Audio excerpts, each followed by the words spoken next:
Hello and welcome back to another episode of Crux Fibres, where I chat about all the things that I love to craft, make with my own two hands, things I'm passionate about. Yeah, you are very welcome here. I am in Whitehorse, Yukon, which is the traditional territory of the Taon, Quechin, and Gotland First Nations. We have a new family member, and it's a bunny. This is our Angora bunny, and we were told it's a boy, but I think it's a girl. We call him Angus right now, and he's very white and fluffy. He's going to get 3 times the size of what he currently is. He has lots of character, and the bunny and our cat get on really well. They like to play with each other.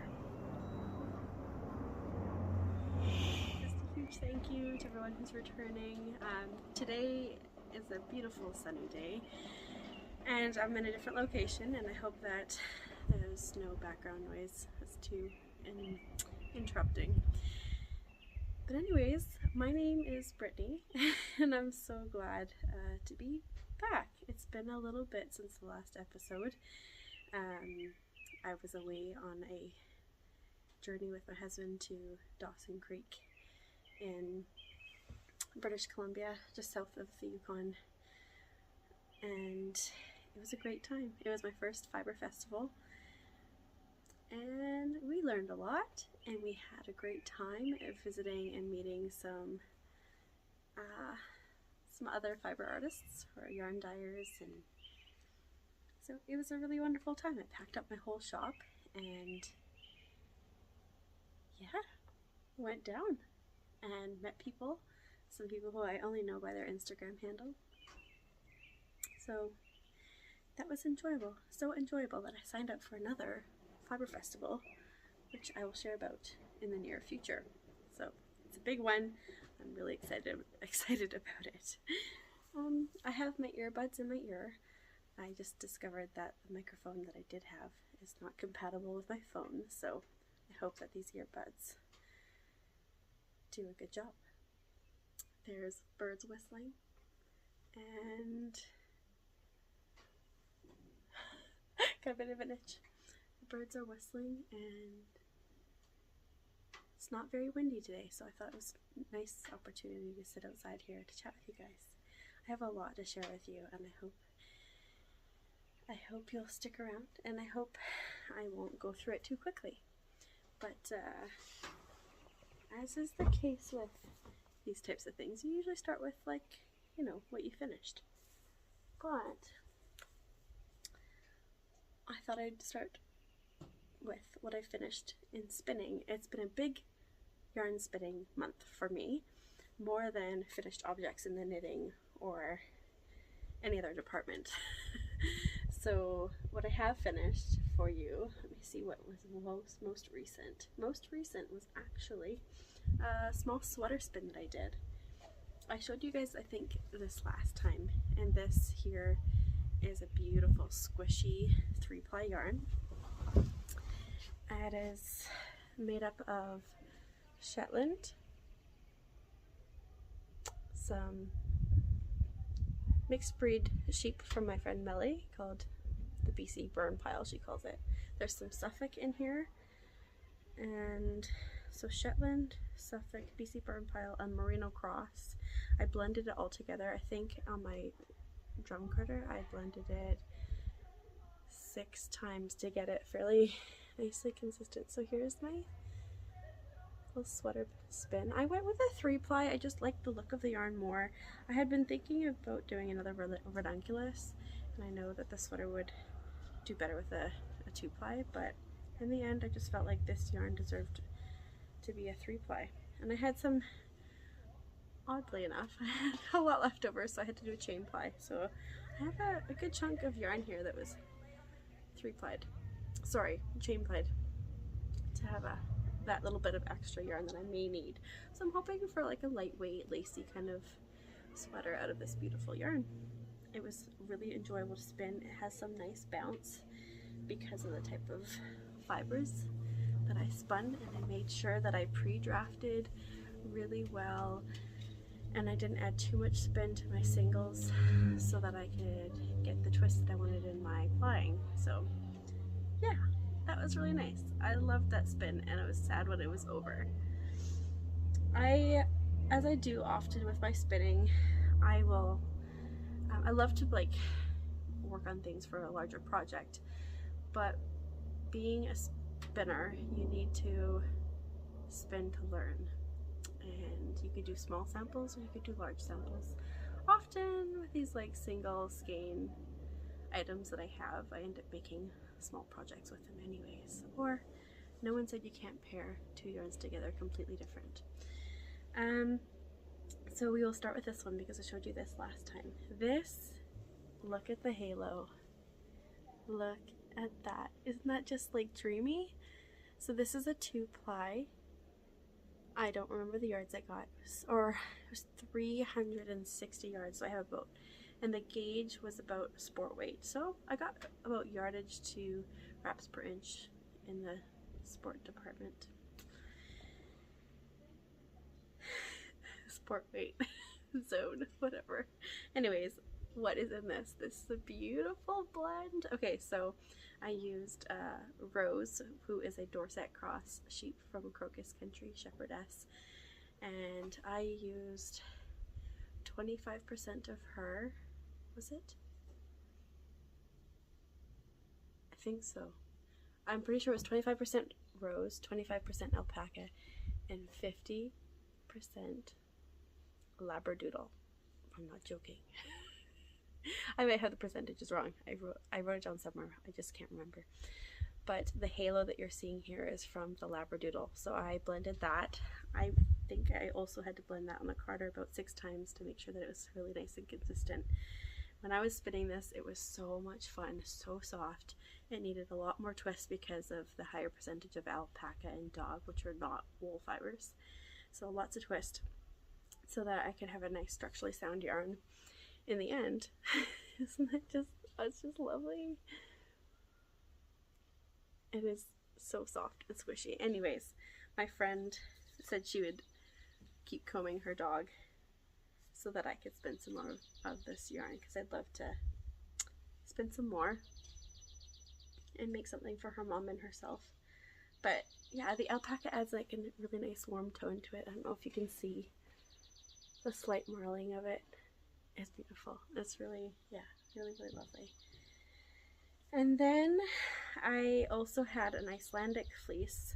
So part of my business is I hand process fleeces and prepare the fiber for spinning, and I'm just hopefully this week launching my Spin a Flock with me, and that will be an opportunity for any of you guys to join me in spinning a flock, whether that be just a small sample like this, or yeah, I don't know. I'll be offering a certain amount and it's limited because a fleece can only provide so much wool per shearing. So this is from Tansy, and Tansy is the mother of the Tansy twins who I've spoken about on Instagram and even on here on the YouTubes. And Tansy is 100% pure Icelandic sheep. And this one, what I did was I spun it as singles, and I got 390 yards. So it's a little bit, it's about fingering weight.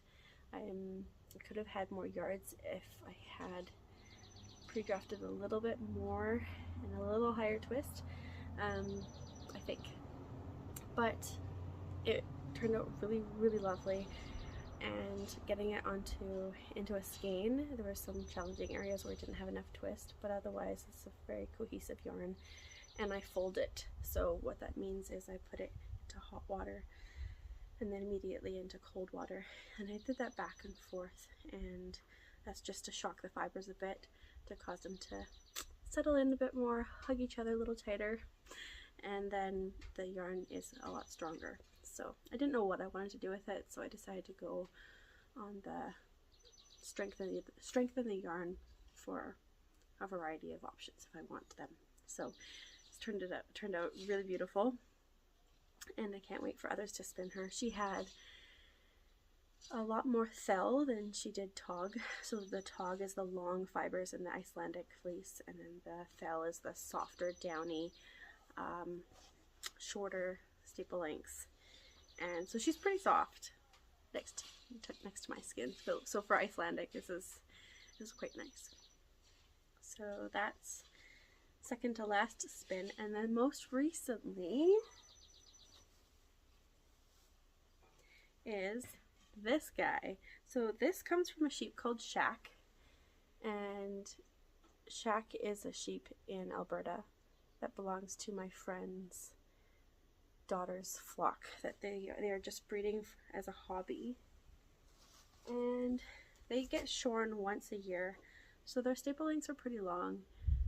There wasn't too bad of second cuts where they've gone over the sheep and had too many cuts, short cuts, but it had a lot of neps. So it's probably because I don't have a fine enough carder to process this fleece, but this fleece is a merino cross, so it's pretty fine, and the crimp is pretty tight. But this is scoured, so if I'd shown you the fibers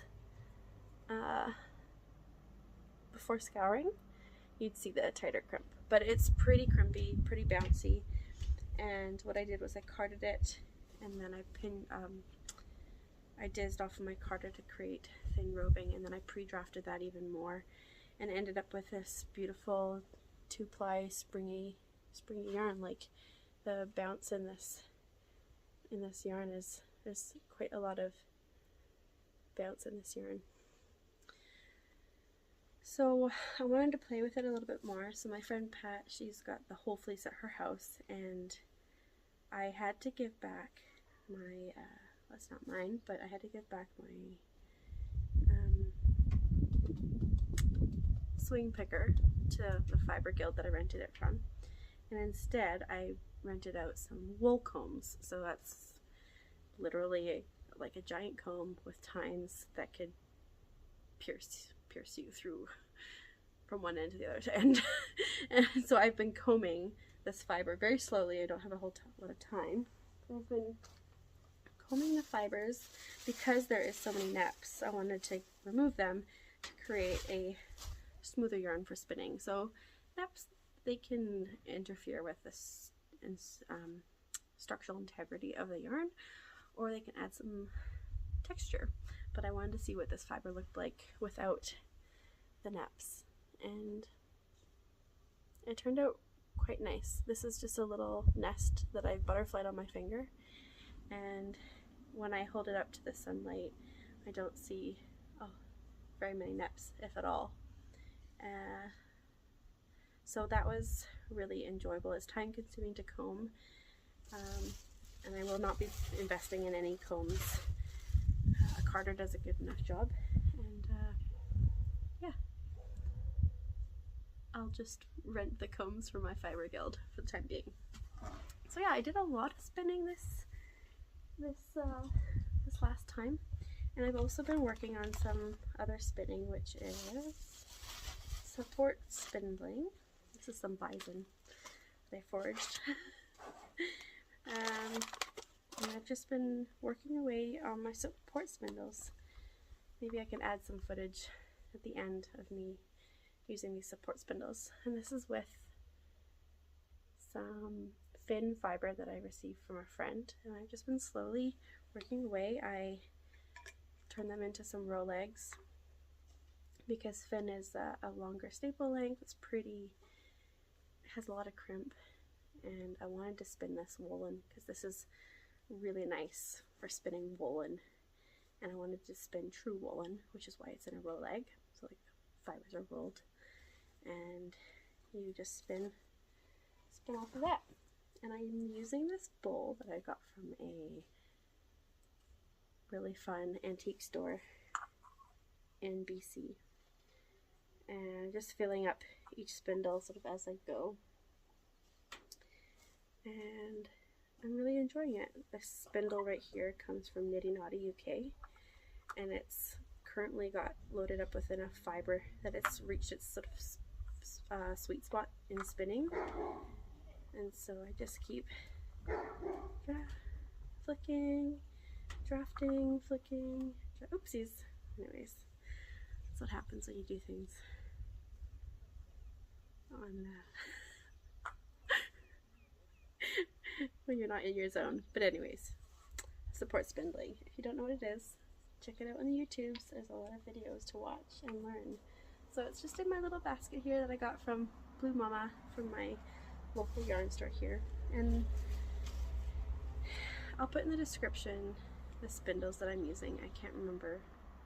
This might be Yarn Spindles on Etsy. They're really beautiful. He hand carves and he paints them. And like all support spindles, once you get a certain amount of fiber spun up onto it, they just spin. You flick and they spin for a long time. Take some patience. But it's enjoyable. I was spinning those spindles in the car on our way to Peace Fiber Festival, so that was a lot of fun. So yeah, that's all my spinning. Now on to some knitting. So last time I think I was sharing about this hat that I was working on. It's another Brume hat the pattern is by Melody Hoffman, a simple ribbed hat, and I did the second size from the largest in my hand spun, and this is Larry. Larry is a blend of fibers that I created in honor of my grandpa Larry. So it features some Yukon wool, American. I always forget these things. It has Yukon alpaca in it, or it might be Manitoba. I've blended this before, but I've run out of the Manitoba alpaca and use Yukon alpaca. It has alpaca, Manitoba, and the Gotland BFL Icelandic twins, so the Tansy twins, some Yukon wool, and Herdwick. There's one more. Why can't I remember? Anyways, it's a lovely hat. It's really warm and cozy. Herdwick is like it has like, I don't know if they're called guard hairs or what, but they're not really wool. It's pretty coarse and they can snap right in your fingers, but once you blend them, they add a nice texture.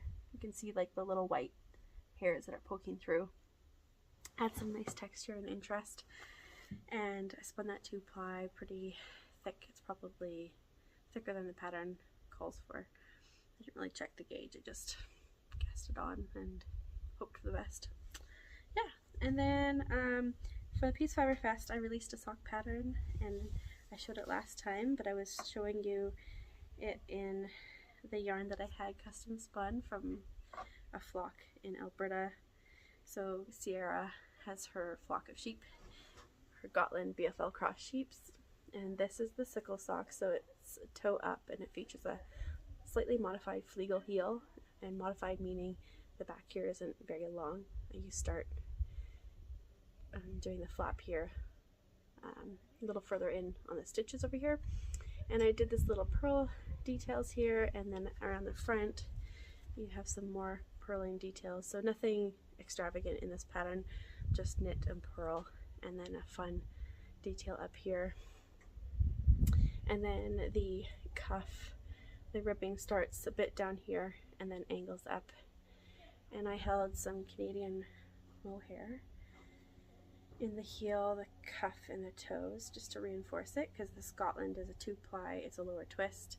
It's not designed for being a sock yarn, but I like to do whatever I want with my knitting, and these are so cozy. And Gotland is a bit of a stronger fiber. So far I've worn these a lot. They're holding up quite nicely. You can see they're very drapey.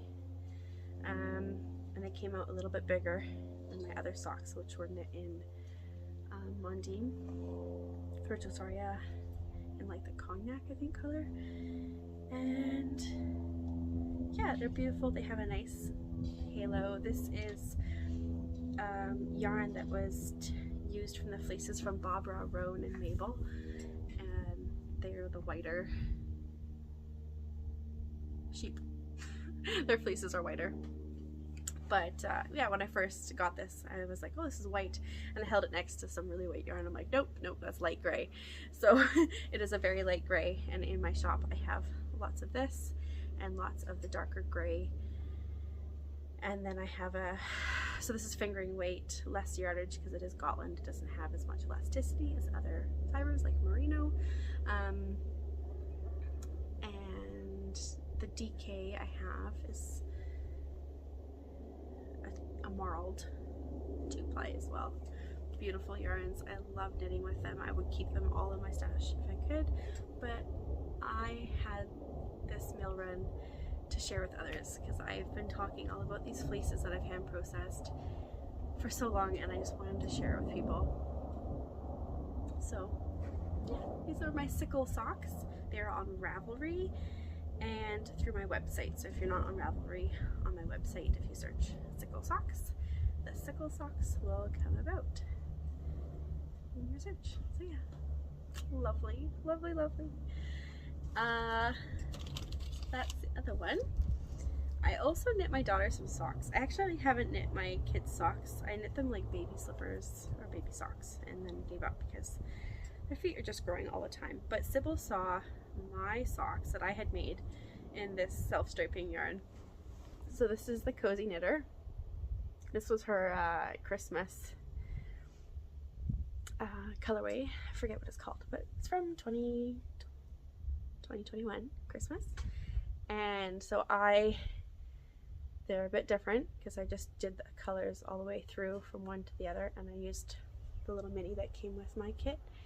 And Sybil picked out some buttons from Itsy Bitsy Yarn Store. She wanted those on her socks, so that's what I did. I had to aggressively block these so that she can get them on and off because she was having a hard time, and I had a hard time too. But just self-drafted. I did it toe up, cast it on 10 stitches and increased until I got to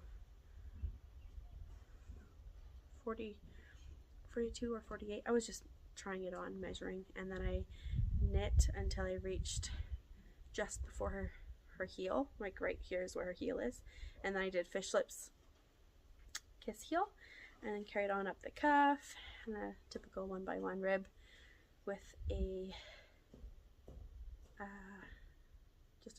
just a bind off, a stretchy bind off. So yeah, that's those. And my other, okay, it's not really an FO, but it's more like a hoe, half object. I showed you guys these last time. I was showing you my new craft I've been getting into called Nalbinding. This is hand stitched with what looks like a darning needle. And this is in Nutiden. I had a bunch of scraps and Lucky Charms, what they used to be called, and I just faded them up, and here's one in the process. So you have this long strand of yarn, and you're essentially just making loops around your thumb and knots, and taking your needle and you go through a few stitches. You're not going to see this, but just like this, you know, just like that, go through all these loops and your other loop here, and then you go in behind your thumb and you just keep creating a stitch. And this is often, well, it's that old Viking way of knitting, and the great thing about this type of stitching or creating of fabric is if you snag it, it won't unravel. You can easily patch it up. And so I started here and got bigger in circumference, and then once I got to the circumference I wanted, then I stopped increasing and just kept going. And then when I wanted a thumb, I basically like casted on more stitches, reconnected, and kept going around and around until I got about the same. Actually, I'm still working on the length, so I still have a thumb to do. I'll eventually get there, but it's not really mitt season, so I haven't really been focused on this. It's been really lovely to work on when I have been. And in the Nutiden, it's really lightweight, and these are like going to be so warm, and I'm hoping they'll felt a bit, just because I've bit of felted fabric would be nice. So yeah, that's those. Sort of all my fun little projects that I've been working on, and I do have 3 other whips I will work through.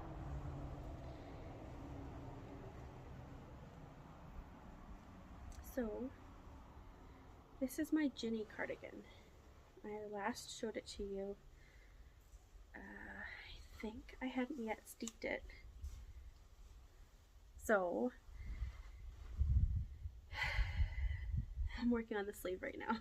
I'm just trying to get like a point. So this pattern doesn't call for a steep, but I knew with the gauge it was gonna feel heavy, and since pregnancies with my kids, I developed carpal tunnel, which I had been kind of getting before the pregnancies, but my kids, they ruined me. So I'm just trying to show you a little easier how this is. So, and it's kind of dark, hey? So this is the collar here. This takes so long, but it's so worth it. So I believe it's like a shawl collar. The back of it, and you can see a little red tie here. So that there is the depth of the collar, and this is not blocked, right? So it'll even grow a bit more, even though it is garter. So anyways, that took a long time. But the steek, all I did was, instead of knitting back and forth, when I got to the end of my round, I casted on 5 more stitches and joined to knit in the round, and then I carried on in pattern, but just reversed like where she said to do purl rows. I just kept knitting. So that went really quickly. It's top down. I used the recommended needles, and then the yarn is a cone that I've held double, and this is a Shetland yarn from Knit Rennie in Scotland. It's heathered, it's called Smoulder, and I've shown it before in the last podcast, but tons of little colors in it. So in different lightings it looks, yeah, just looks different. So it's quite magical. So I'm holding that double, and I'll finish the cone. And confession, I was worried, so I ordered another cone. So I'm gonna have like a lot left over, which I have no problems with because this is a really nice yarn. So it's called a Greasy Cony. It's fairly affordable, and I paid for the track shipping here to the Yukon, and it came, gosh, it came in just over a week, which is pretty impressive. So yeah, I like the Greasy Cones. They're called Greasy Cones because they're full of spinning oil. So they smell like, oh, I don't even know. I still don't know what the grease is. Whatever spinning oils they use in wool and spun mills. So I try to make sure I don't either, if I'm inside, I don't knit on it for too long, or if I'm outside, then that's better because it's some good ventilation. So yeah, I'm really enjoying this knit. The details of the, I think it's every 6th row there's a seed stitch row, so it adds some bit of interest. But that collar is really nice because I do love to wear shawls, and this one here, I stopped the short rows on the collar for me to stop right here, because if I kept going it would have ended up like way down here. I just didn't like that style, so I stopped the short rows earlier, and then knit till from the cast on edge here until this was 3 inches as per the pattern. So that's the Ginny by Andrea Mowry. So a really lovely knit. I've knit a few cardigans, but this one I think is gonna be around forever. And since the last time I spoke to you, I also cast it on for a test knit for the Bluebird box. Anna, who is also a podcaster, you must know her. She designs lovely things, and I've shown you several of her patterns already here on the podcast. So this is called the Lennox Cardigan, and I test knitted for Anna the Lennox Pullover. No, actually I think it was like, oh gosh, no, I can't remember. The Lennox maybe, and it was the Toddler cropped cardigan, similar construction. Was it bottom up? I think it was. Yeah, bottom up. Yep, bottom up, and then you do your sleeves separate, join, and finish in the yoke or raglan. And this here as well is knit bottom up. I'm worried I'm gonna run out of this yarn, so you all must know I adore Nutiden. So this is 2 strands of the Colourway Tall Bark, I think. Here it is. It changes a lot in different lightings. Right now it's looking a little more dull, but in the sunlight there's rust, yellows, pinks. It's just magical. I love these heathered yarns. And so I've done the sleeves. They were really, really nice. So it's the reverse stockinette out. I'm not going to try to get on all the way, but it's so, I can't wait to wear this. It's going to be so cozy and warm. So I've finished the arms, and to get gauge, I had, with the sleeves, I just used my Chiagus, and I went down, what did I go down to? 3.75 on the sleeves. So I got the stitch gauge, but I didn't get the row gauge, and I was okay with that for the sleeves. But for the body, I had to get row gauge because of the way that this raglan yoke is done. You have to get row gauge. So the way I could achieve that was using my Leica driftwood tips. How your row gauge can change based on whether or not you use metal or wood tips are interesting. I don't know if it's a cable thing, if it's my yarn or whatever, but yeah. So this is worked inside out. So the other side is going to look like a lattice. It's really, really pretty, and this is the kind of pattern you want to knit because you know it's going to look good on you, it's going to fit. It's like a boxy, there's no waist shaping, so it's nice and boxy. If you really want something that you're going to feel just good in and not suffocated by fabric, this is the knit for you, and it's really fun. Your row gauge, I think, increases by 1. So the type of stitch pattern doesn't eat up that much more yarn, but it does. It can. So I have a few more of 2-strand balls, and then I have the remaining of the plates that I have. So like there's 3 little plates left, but I've already like used up about half of each of them. So we'll see. If I'm running out, I'll end up fading in the raglan, and I think it will look good. I have some other colors of Nutiden in my stash that would probably do okay. Yeah, so I'll give myself some time to fade if I need to. I've got enough to figure that out. So yeah, gosh, how many inches have I got here? I can measure it right now. I have 9 inches. I need to do until 14. I have 5 more inches in the body to do, and then I can join the arms and start the raglan decreases.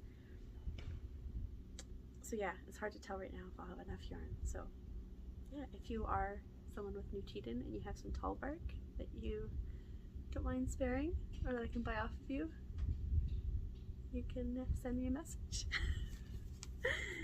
So yeah, and then I have a few more things. I'm not gonna lie, it's kind of like Nutiden heavy. Nutiden and Crux Fibres heavy. So Vanessa Palissa, I think that's how you, Paisa maybe? I think she's from Barcelona. Anyways, she designed this cute little bag. Isn't that beautiful? Cast it on like 2 days ago. So this is the Boqueria basket. Boqueria. basket, and it is knit on 5mm needles. I didn't change. I'm holding 2 strands. I'm holding ornithogalum and lugnat. It's really pretty. It looks gray, but the darker strand has like vibrant purple and teal. It's really pretty. I'm obsessed. Okay, obsessed. And the fabric is really beautiful. So you start on the bottom here, create this patch, and you pick up stitches to knit around the patch. So that's a tighter linen stitch. So that's every row is linen stitched, and then when you get here, you change it up for like a looser, more baggy kind of gauge. And linen stitch adds so much strength. It really does. And so I'm really enjoying this. I can't put it down. It's just kind of addictive. Like the rows, they grow a bit slower, but just I guess the rhythm is, it's really nice. And I'm loving this bag. So this bag features handles. And then Crystal from Pearl and Hank, I shared about this bag in my Instagram stories, and so Crystal from Pearl and Hank had replied to my story saying, that is the perfect bag I've been looking for my buttons. So Pearl and Hank, I should have grabbed them, but she makes these little leather buttons, and I have some from her, and I've used them in my hats if I add a fur pom-pom, and she'll use them for any, you know, they're buttons. You can use buttons for anything. So I thought it was a really nice idea to use a button on a bag. Like maybe you want to make a tie to keep it closed, or just add a bit of like details. So I think I'm gonna add the dark brown leather buttons because that'd be really pretty.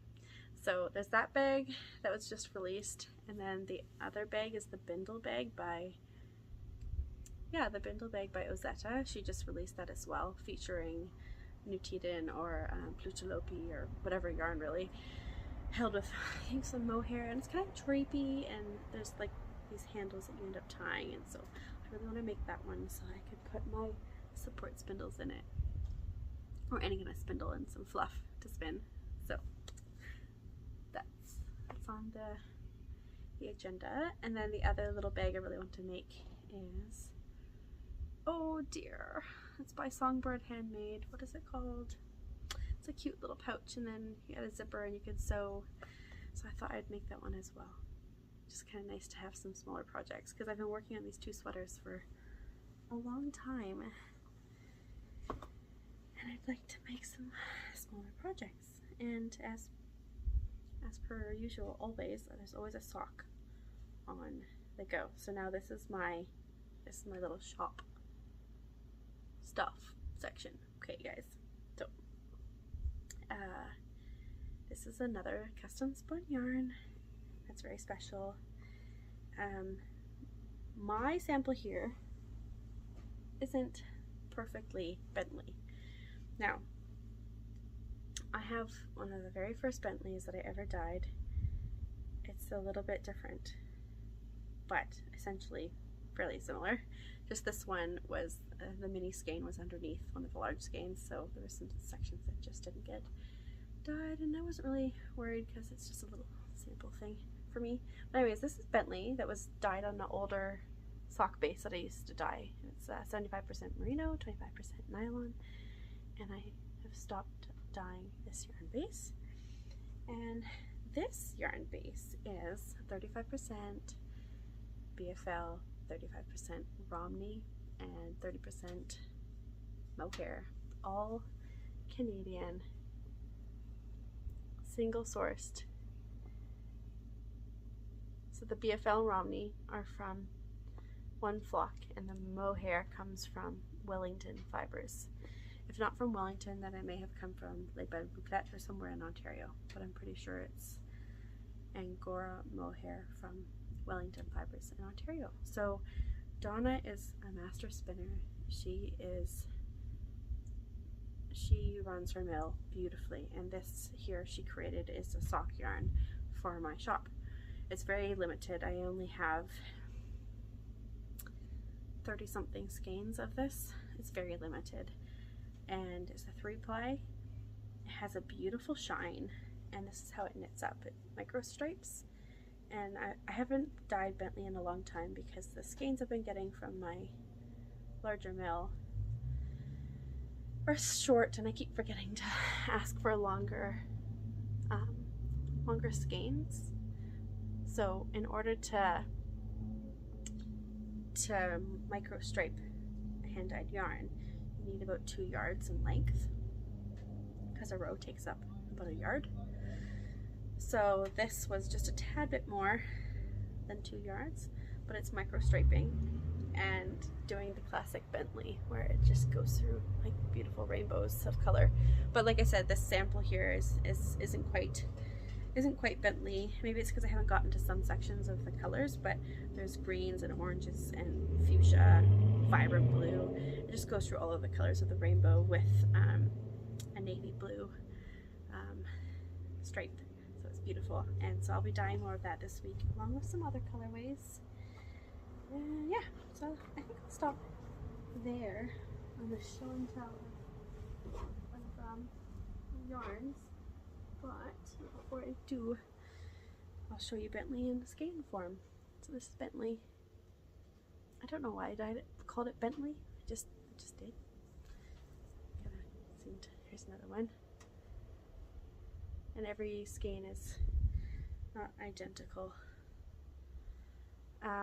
And this, because this is hand or chosen fleeces and spun here in Canada, the price point on these are not your usual price of hand dyed yarns. They will be more expensive because I had to pay for the fleeces, I had to pay for the milling process, and it is not coming from, the fibers are not coming from a country that has large production of wool. And I'm gonna keep talking about it because I think Canada deserves an opportunity to have wool be an agricultural commodity. So just believe in it. I do, and it's, guys, look at this. This is so special. Last episode I showed you the Gotland, and this is my sock yarn. So I definitely plan on getting more sock yarn made. I know it's not affordable for everybody, but I know those who can and appreciate it will, I guess, believe in the process. And yeah, I don't know. So yeah, I've been playing around with fun things. I have fur. So here in the Yukon, foxes, coyotes, lynx, all animals have to be ethically harvested. That's the language that we use for referring to hunting. And these animals lived long lives, good lives in the wild. They were not caged. They lived their lives. And there are people here in the Yukon who depend on their trap lines. They depend on their they depend on their hunting lifestyle. And so I have friends who have trap lines and who source pelts from other hunters and trap liners. And just like in anything that comes from an animal, there's always some sort of waste. So with wool, there's waste that you can turn into wool pellets for fertilizer. You can use the wool waste to become dryer balls or felted soaps. There's always a use for these, for the scraps. And just like with fur, there's a use for these scraps. So I made a zipper pull, and the little bead on it is actually it's made by a potter, so it looks like a stone. There you go, looks like a stone, and I've touched it. So the zipper pull, it's really cute. It just hangs right there in your jacket. So it looks really pretty. And then I've been toying with the idea of stitch markers. This kind of one I'm not liking the idea because it will get in your knitting. You'll knit the fur into your knitting. And then this one here got a little bit better. This one's actually beaver. So this one doesn't have as long of hair. Sorry guys, it's like blowing in the wind. So yeah, it's pretty light. And again, one of those little clay beads and then a glass bead. Just some typical hardware. And then another one, this one's just a little bit lighter fur fluff. And this one. So yeah, I'd love to know what you guys think of these. Is that something you would use in your knitting? Would you prefer it a stitch marker or with a lobster clasp? I don't know. I have it on my Ginny. Let's see. On the sleeve. When I've gotten to the end of, or to the beginning of the round, I've just had to be conscious. So I have it just on this little thing here. And then I felted a little mushroom. I felt some more little stitch markers. Yeah. So let me know what you guys think of, yeah,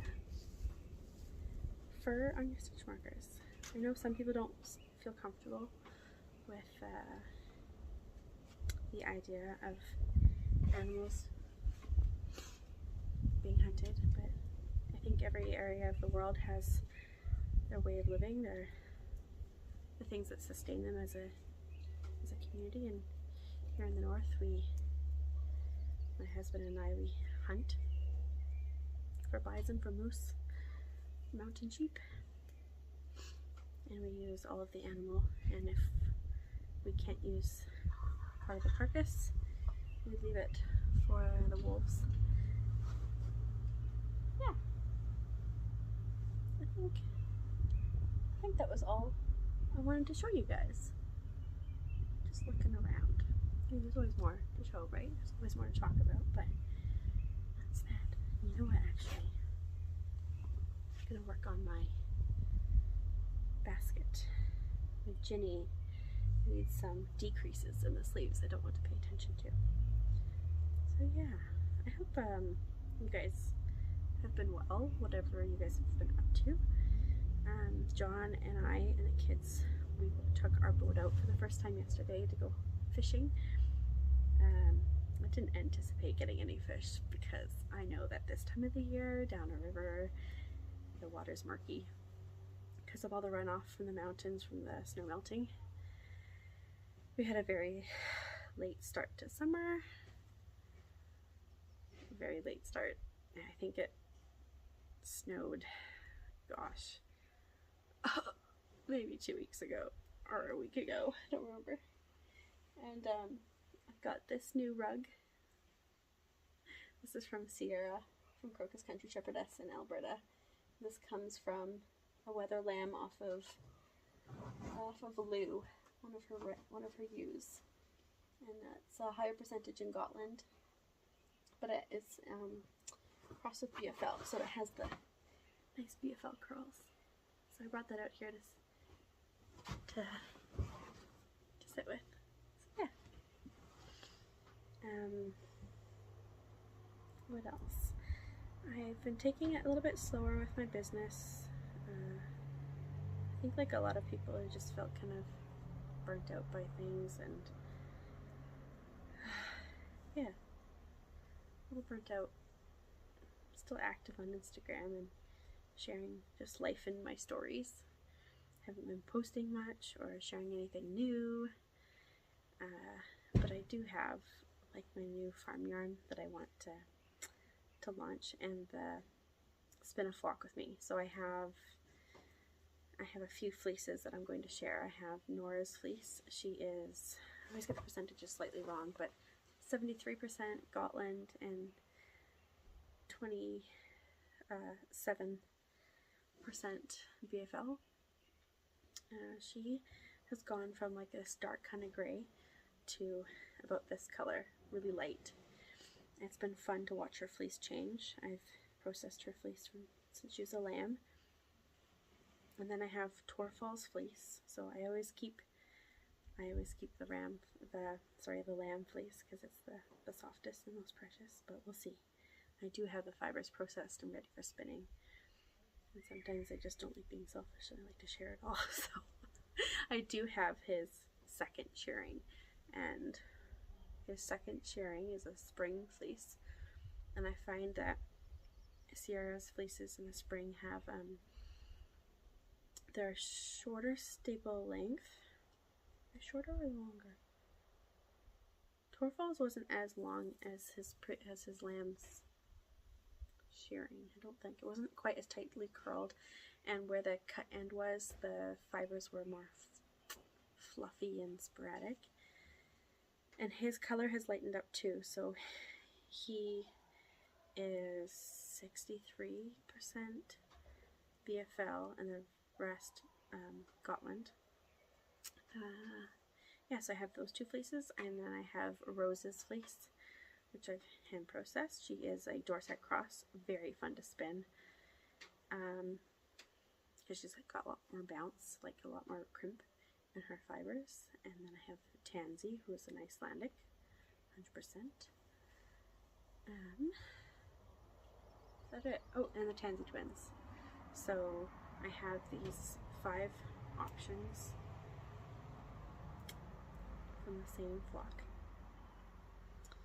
And I also have, Leia, but she's not hand processed by me. She came from the mill from my first Gotland yarn run at Rosebud Fiber, I think it's called Rosebud River Fiber Mill.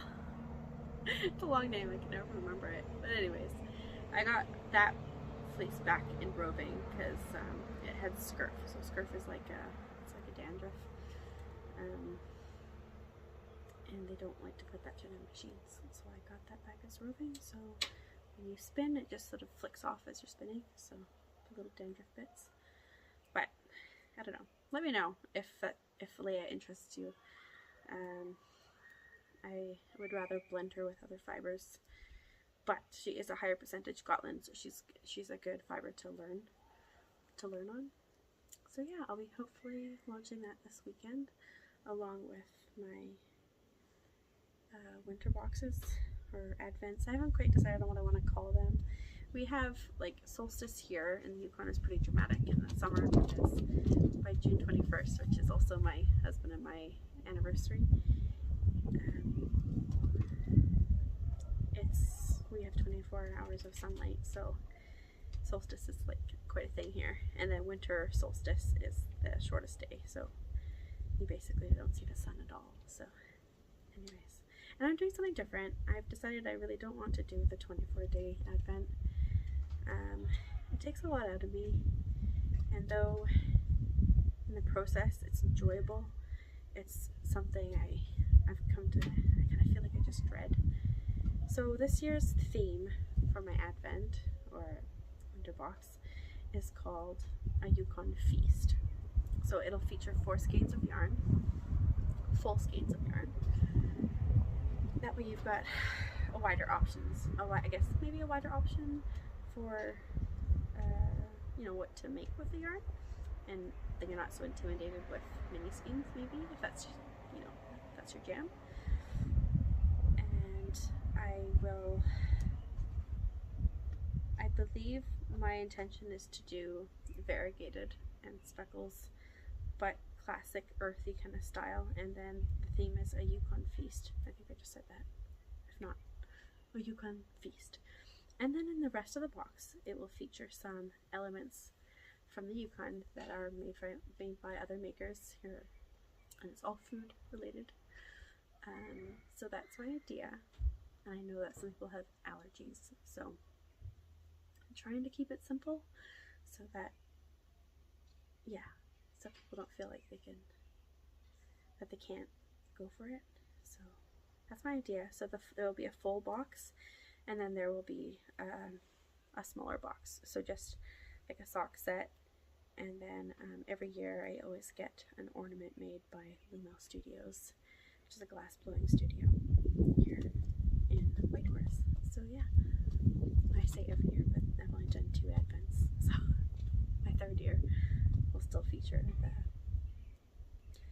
the ornament. And you can bet on some knitting jewelry, crocheting jewelry, you know, stitch markers.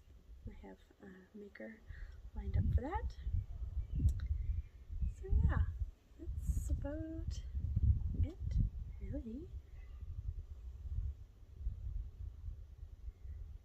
Yeah, I hope you guys are doing good. I'd love to know where you're watching from, so tell me below where you're watching from. And I completely forgot until just this moment to talk about a make-along I'm hosting. I'm gonna put in some footage at the end so I don't interrupt the video. But I was talking with my husband about something for a bachelor party or for his cousin, and I was telling him, did you know that there's people who've actually like designed underwear and bralettes and jocks? And he's like, wait, jocks? You can knit a jock? And I was like, yeah. So that's what I did. I had some yarn. I had Midnight Genius and Rosehip, and I kicked up little bits and bought a pattern off of Ravelry by J something, Papa Bear Knits. Papa Bear Knits and Makes, or Knits and Designs. It's a buffalo plaid jock, and trust me, it's really fun to make. It really is. And whether or not your spouse is gonna wear it or not, it's just really fun. And honestly, everyone who's seen my husband wear his jock, not in person, but on a reel that we made on Instagram, everyone's like, how can I get one? And there are 16 people signed up on Ravelry right now. I'm the 17th person. They're signed up to do the Jock-A-Along. Okay, so it's called a Jock-A-Along, and it starts June 1st. It takes just a few days to make this jock. You need elastics, so you need a 2-inch elastic band for around the waist. You need a 1-inch elastic band for around the bum, and then you need a 1/8 of an inch elastic that goes threaded through the pouch of the jock. And then you need like 15 grams of yarn. J has designed multiple jock patterns. I've seen some crocheted, and I've also seen some sewn ones. So whatever floats your boat. I've made John 2. I have one still in the process. So I've done a buffalo plaid one, which is black and red, and then I did self-striping one, and I added pink elastic to the bum and a white elastic to the waist. And then the other one I'm doing is also a self-striping because I wanted to see what it looked like in the jock, and it's good. It's a little late to order some kits off my website, but I do have some left in the shop if that interests you in making a jock. And this is all for Father's Day, so it starts June 1st and ends Father's Day, and there's prizes. So yeah, if you want to join the Jock-A-Along, head on over to Ravelry or hang out on Instagram using the hashtag Jock-A-Along.